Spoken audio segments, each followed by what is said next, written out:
Sigamos viendo, pues señores, seguimos viendo los aspectos cualitativos de los estados financieros, ¿no? Comprensibles, que se debe tener en cuenta la importancia relativa o materialidad. El otro supuesto que se tiene que tener en consideración es la fiabilidad. Es decir, la información que se presenta debe encontrarse libre de errores materiales, sesgos o prejuicios. O sea, debe ser neutral para que sea útil y los usuarios de los estados financieros puedan confiar en, ¿no? Entonces, además, para que la información sea fiable, debe representar fielmente las transacciones y operaciones, ¿no? O sea, sin alteraciones, pues, de acuerdo a la esencia y la realidad económica, ¿no? Y no solamente teniendo en cuenta la parte legal, ¿no? Asimismo, se debe tener en cuenta que en la elaboración de la información financiera surgen una serie de situaciones sujetas a incertidumbre,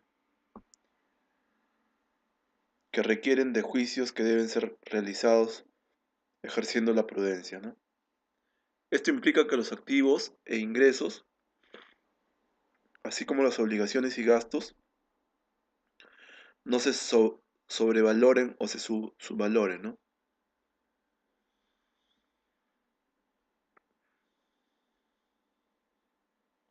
Para que la información de los estados financieros se considere fiable, debe ser completa, ¿no?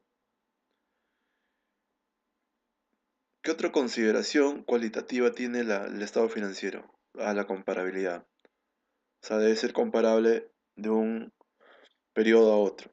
Muchas empresas, cuando te piden estados financieros, te piden 2015-2016, por ejemplo, ¿no? Para que puedan comparar. O sea, el análisis es mucho más sencillo, ¿no? Es mucho más rápido cuando hay cuando se muestra pues estados financieros comparables, ¿no? La información debe presentarse en forma comparativa, es decir, de manera que permita que los usuarios puedan observar la evolución de la empresa, la tendencia de su negocio e inclusive pueda ser comparada con la información de otras empresas, ¿no? Hay muchas que comparan pues con otras empresas del sector, ¿no? Entonces, ese análisis es más exhaustivo, ¿no?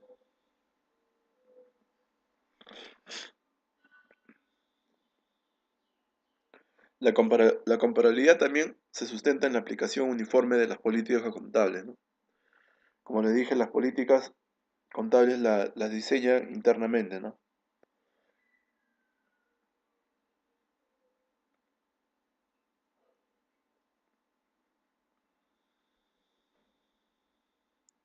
La información relevante y fiable está sujeta a las siguientes restricciones. Oportunidad. Para que pueda ser útil, la información financiera debe ser puesta en conocimiento de los usuarios oportunamente, a fin que no pierda su relevancia. Ello sin perder de vista que en ciertos casos no se conozca cabalmente un hecho o no se haya concluido.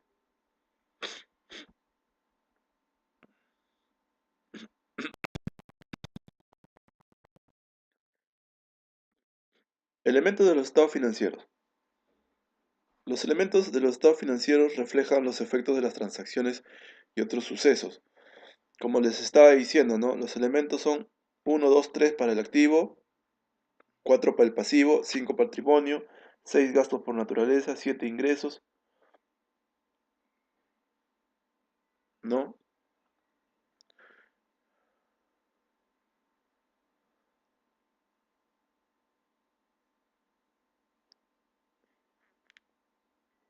9 gastos por función, y 0 cuentas de orden, ¿no? Así se clasifican los elementos. En el caso del balance, los elementos que miden la situación financiera son el balance general cambió de denominación. El estado financiero más importante es el balance general, pero cambió de denominación. Ahora se conoce como estado de situación financiera, ¿no? ¿Y qué elementos se contemplan? Elementos del activo, pasivo y patrimonio neto.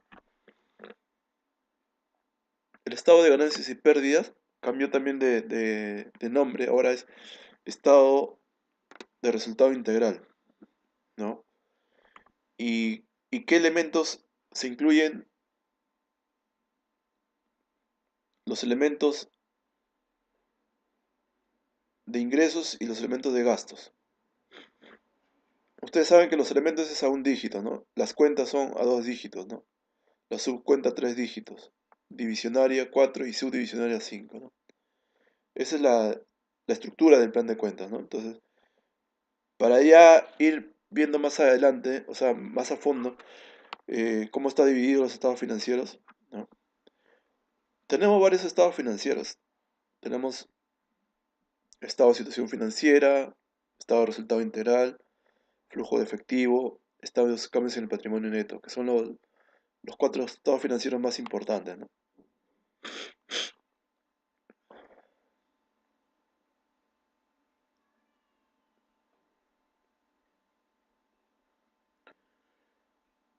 Vamos a revisar las características más importantes de cada elemento.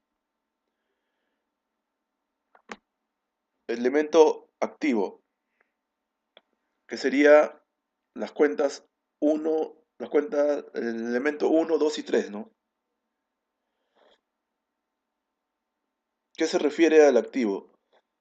Es aquel recurso controlado por la entidad como resultado de sucesos pasados o de lo que la empresa espera obtener beneficios económicos, ¿no? Tenemos activo disponible, que es la plata, ¿no? El dinero. Tenemos activo exigible, que exigimos las cuentas por cobrar, se van a hacer efectivo, ¿no? En el tiempo. Tenemos el activo realizable, llamemos activo realizable a las existencias, que se van a hacer efectivo cuando se vendan, ¿no? Esos son ejemplos del elemento activo, ¿no?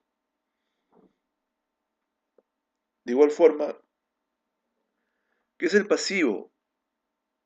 Si el activo son recursos, bienes, derechos, ¿no? El pasivo es la inversa, pues, ¿no? El pasivo son las obligaciones presentes que tiene la empresa, surgida de eventos pasados, en cuyo vencimiento, perdón, cuyo vencimiento y para pagarla, la entidad espera desprenderse de recursos que incorpora beneficios económicos, ¿no? De igual forma, como teníamos activo disponible, ¿no? Activo exigible, en el pasivo también tendremos, ¿no?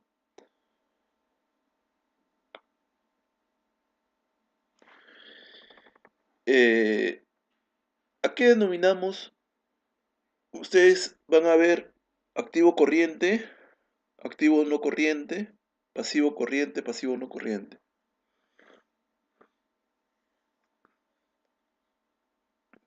¿Cuál es la diferencia de activo corriente y no corriente? Es la periodicidad. Solamente esa es la diferencia. Que el activo corriente es aquel que representa los bienes, derechos, recursos que se espera que se hagan efectivo en el plazo de un año, ¿no? 12 meses. Esos son los corrientes. Y los no corrientes son aquellos que se espera que sean efectivos cuando en un plazo mayor a 12 meses, ¿no? Va a ser igual también para los pasivos. Habrá pasivo corriente y no corriente. La única diferencia es la periodicidad, como le decía, ¿no? Patrimonio neto. El patrimonio neto es la parte residual de los activos de la empresa, una vez deducidos los pasivos, ¿no? ¿Qué entendemos por patrimonio neto? Ahí, ahí se registra o se muestra, por ejemplo, el capital. Cuando yo formo una empresa, lo formo a través de un capital social. Ese capital es parte de nuestro patrimonio, ¿no?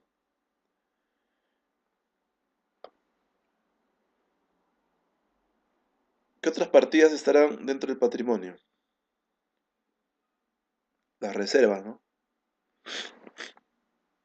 La reserva legal, los resultados acumulados, ¿no? Es decir, la utilidad que generé el año uno pasará a ser resultados acumulados del año 2.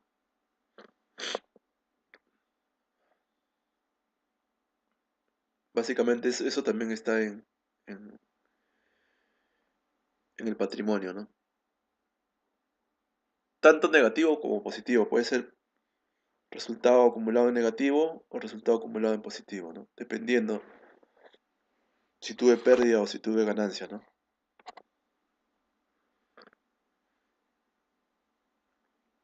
Entonces, el estado de situación financiera o el balance general representa el A, B y C. O sea, está representado por el activo, pasivo y patrimonio.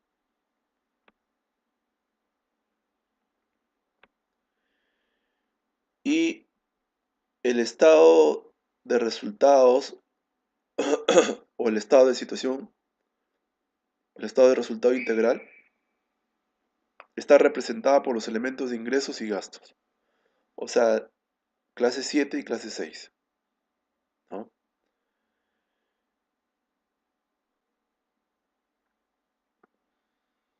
Diferencia entre el balance general y estado de resultados es que el balance general me muestra los saldos de las cuentas de balance a una fecha determinada. Y el estado de resultado integral o el estado de resultados me muestra el resultado obtenido en un ejercicio económico. Esa es la gran diferencia. Por ejemplo, por ejemplo, al 31 de diciembre del 2017, mi balance general estaba representado por caja y bancos 1.000.000, cuentas por cobrar 1.000.000, inmueble, maquinaria y equipo 1.000.000. Total activo 3 millones. Y tenía cuentas por pagar y tenía capital 1.000.000, 3 millones. Entonces, para el 1 de enero del 2018, esos saldos se van a arrastrar. Es decir, serán saldos iniciales, ¿no? Saldos iniciales al 1 de enero del 2018. De ahí tendré mis movimientos de enero, tanto en el debe y en el haber. Entonces, tendré un saldo al 31 de enero del 2018, ¿no? De las cuentas. Entonces, así se va a representar siempre el balance general o el estado de situación financiera. ¿Y qué pasa con el estado de resultado integral? Eso sí es el resultado que muestra un ente o una entidad en un periodo determinado, ¿no? Es decir, mis ventas del año 2017 Al 31 de diciembre fueron 10 millones mis ventas. Y mis gastos, conformados por gastos de venta, administración, financiero y todo, fueron 8 millones. 10 millones menos 8 millones, tendré 2 millones de utilidad como resultado del ejercicio, ¿no? Pero ahí se acabó, ¿no? En enero no hay saldo inicial. En enero comienzo de cero, ¿no? Esa es la gran diferencia. Esa es la gran diferencia entre un estado financiero y el otro, ¿no?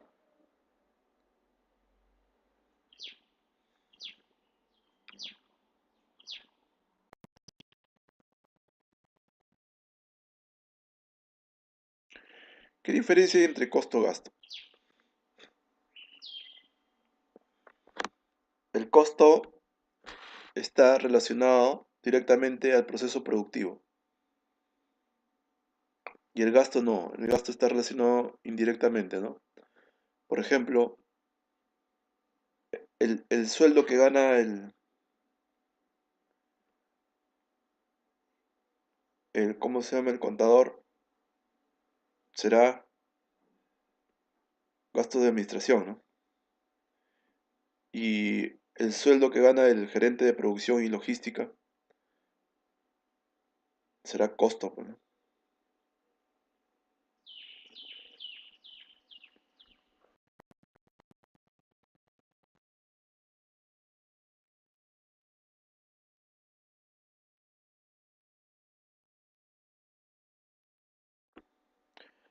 ¿Cómo reconocemos los elementos del estado financiero? Deben reconocerse toda partida que cumpla la definición del elemento siempre que sea probable que cualquier beneficio económico asociado con la partida llegue o salga de la empresa, ¿no?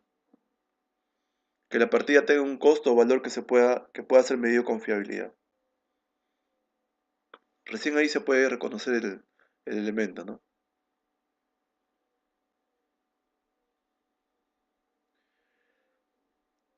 Estos conceptos son ya se emplean, son conceptos más técnicos, ¿no? Mi intención no es, mi intención es que darles un vistazo a todo así rápidamente, ¿no? Clasificación y catálogo de cuentas. Lo que ya hemos estado viendo, señores. Acá está el cuadro que resume lo que hemos visto, ¿no?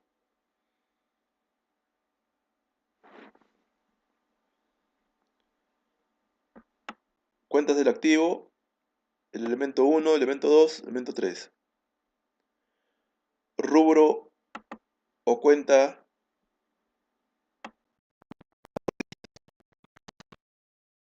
efectivo y equivalentes de efectivo. ¿No? Inversiones financieras, mercaderías, productos terminados. Acá para que puedan apreciar, señores.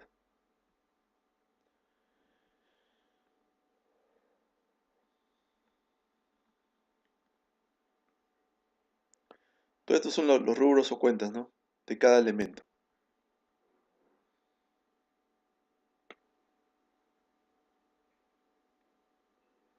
Una acotación. Acá está la estimación de cobranza dudosa, la desvalorización de existencias y la depreciación y amortización acumulada. Si bien es cierto,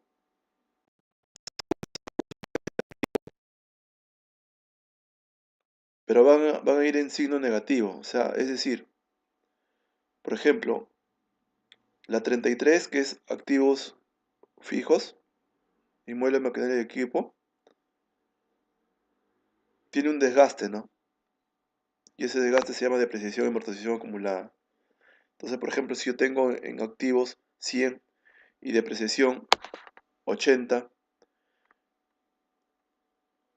mi valor neto del activo va a ser 20, pues.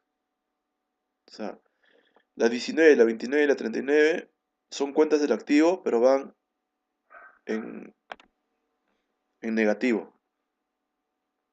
La 39 resta la 33, la 29 resta la 20, o sea, Si yo tengo existencias y preveo que van a malograrse una gran cantidad, entonces provisiono, ¿no? Provisiono por desvalorización de existencias. Al igual que yo tengo mis facturas por cobrar, pero sé que hay varios clientes que los estoy llamando, no hacen caso, ¿no? Entonces, yo voy a estimar que esas cobranzas van a ser dudosas, o sea, es decir, voy a provisionar que esos clientes, esas cuentas por cobrar, no me van a pagar, ¿no? Porque ya he insistido tanto que tal vez no me paguen, ¿no? Entonces, tengo que provisionar contablemente,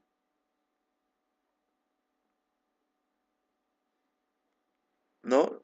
Estimar que esas cobranzas no van a ser cobradas, ¿no? Entonces, solamente quería recalcar eso. El resto sí son cuentas del activo y se presentan en positivo, ¿no?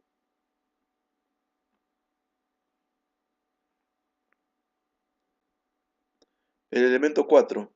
El elemento 4 dijimos que representa las cuentas del pasivo, ¿no? ¿Qué tenemos acá? Los tributos, las remuneraciones, cuentas por pagar comerciales, cuentas por pagar relacionadas, cuentas por pagar a los accionistas, socios, directores, gerentes, ¿no?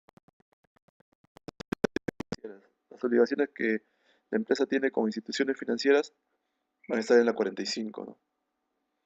La 46, cuentas por pagar diversas a terceros. 47, cuentas por pagar diversas relacionadas. 48, provisiones. 49, pasivo diferido, ¿no?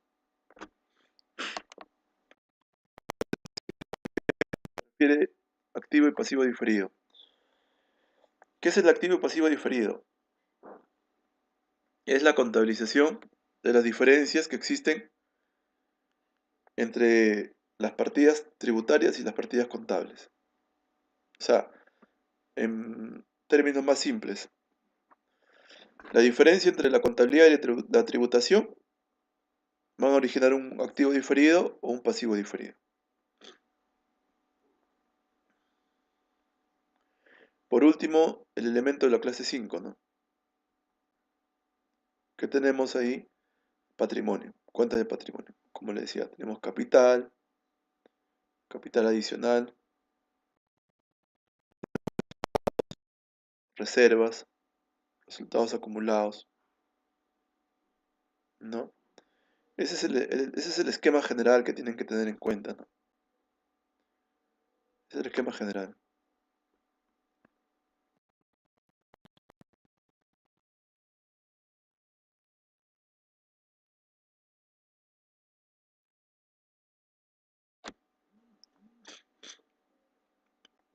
Y para el estado de resultado integral, solamente tenemos que tener en cuenta los elementos de la clase 6 y la clase 7, ¿verdad? Y los elementos de la clase 8, porque las cuentas de orden, la cuenta 0,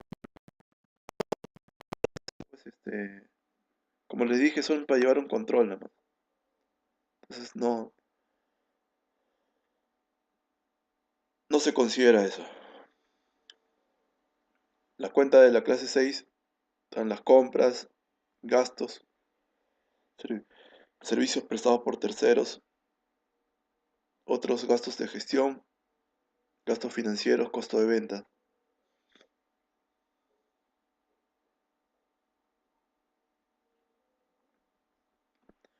De igual forma, en los elementos de la clase 7, ventas, variación de producción, descuento, rebaja, bonificaciones, otros ingresos de gestión, ganancias por medición de activos no financieros, ingresos financieros, cargas cubiertas por provisiones, ¿no?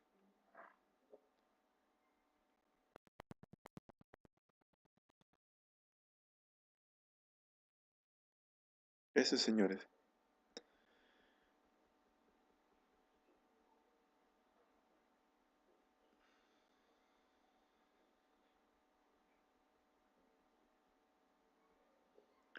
Que dice cuentas de contabilidad analítica de explotación y cuentas de orden, ¿no?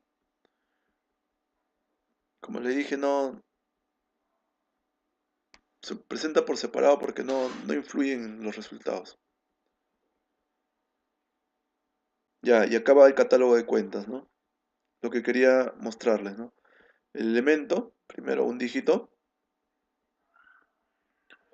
luego tenemos, como ven, el rubro cuenta, que sería 10, efectivo, equivalente de efectivo. Tenemos la subcuenta, 101, 102, ¿no?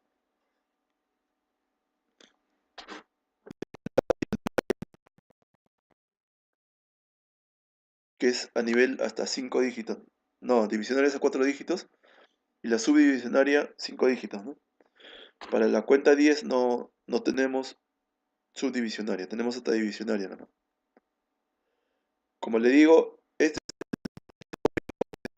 es la empresa, lo mínimo. El nivel de apertura va a ser de acuerdo a la realidad de cada empresa, ¿no? Pero esto es lo mínimo. Tenemos la 11, que son inversiones financieras, que es la cuenta o rubro. Tenemos la subcuenta, tenemos la divisionaria y acá sí tenemos la subdivisionaria, 5 dígitos. Y como les digo, ahí pueden desagregar más, ¿no? De acuerdo a la realidad de cada negocio, cada empresa. Eso es lo que quería comentarles. Esa es este es el catálogo del plan de cuentas empresarial. Cada empresa ya lo va a adecuar a sus necesidades, ¿no? Si yo, por ejemplo, solamente soy una empresa que me dedico a prestar servicios, ¿no? Entonces, yo no tendré existencias, ¿no? Entonces, no tengo por qué configurar o implementar la cuenta 20, ¿no?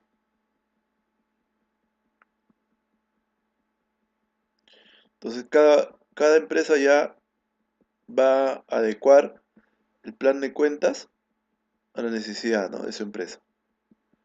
Dependiendo de qué, primeramente, del giro del negocio, ¿no?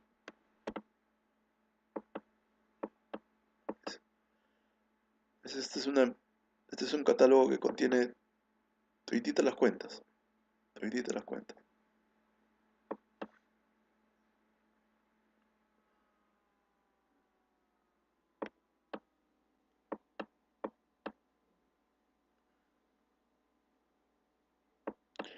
Si se dan cuenta acá, lo que les dije, por ejemplo, ¿no?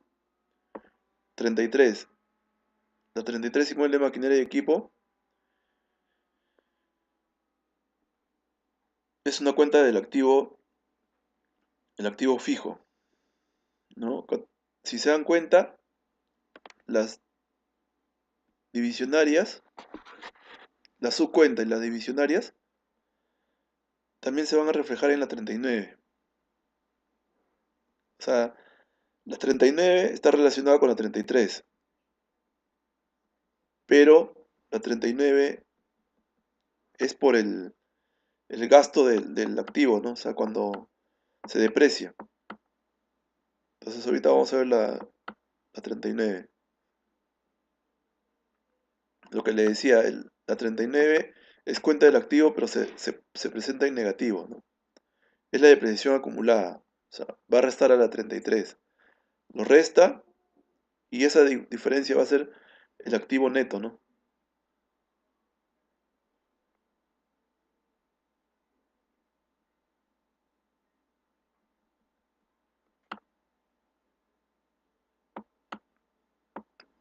Eso, señores.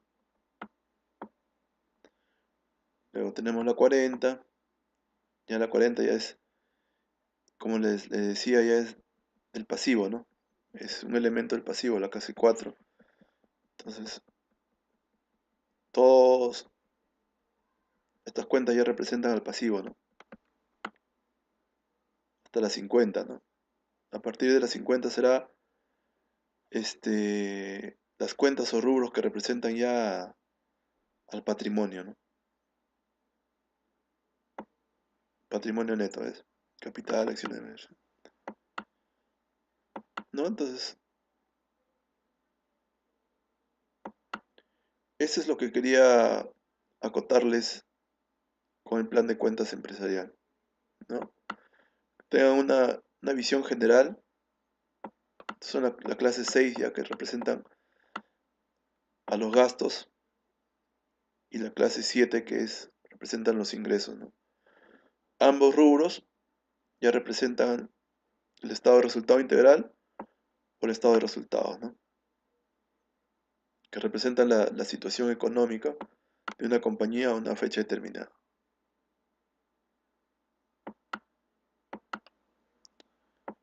Hasta ahí quería explicarles sobre el plan de cuentas empresarial. Gracias.